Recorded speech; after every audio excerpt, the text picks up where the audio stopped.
Okay, so badminton regulations.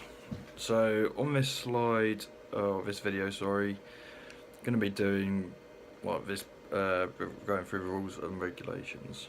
On this bit, it is going to be the regulations. So obviously, there's going to be hundreds and hundreds of regulations in total. What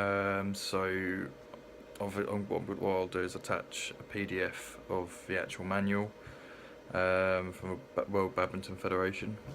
And if you've got any other references, you can go through into there.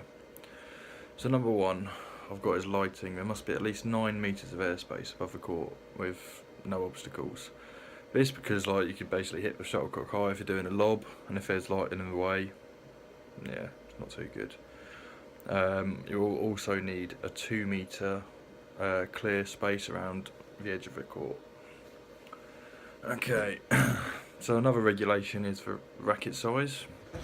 A racket must be no more than 680 millimeters in length. So the head of it is 280 millimeters in length, with a width of 230. So the racket must weigh between 80 to 100 grams as well.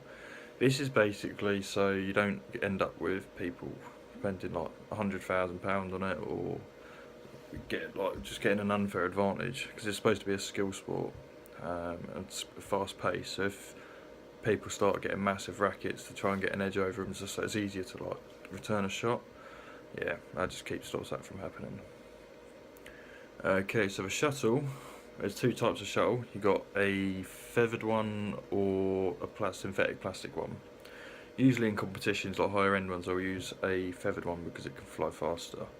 But it's also heavier, so it's not as necessarily as good for beginners. So the organic one for feathers, it will have 16 feathers in total on it.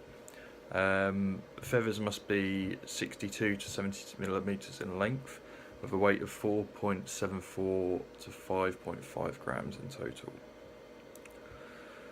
Okay, so net. The net has to be even. With it, that is when the posts are they've got to be standing upright, so you can't have it tight so the posts are like that. You've got to have the net perpendicular to the posts all the way across. It must have a mesh of 20 millimeters, so it's got to be 20 foot wide and 2.5 foot deep, with a 2-inch white tape at the top. So the 2-inch white tape at the top is basically so just makes it a lot clearer to see for the players and the umpires. So yeah, that's just quite a sensible regulation, really. The posts, right, number 5. The posts have to be 5 foot tall and be perpendicular to the ground with the net's tight. So I'll just mention that with the net.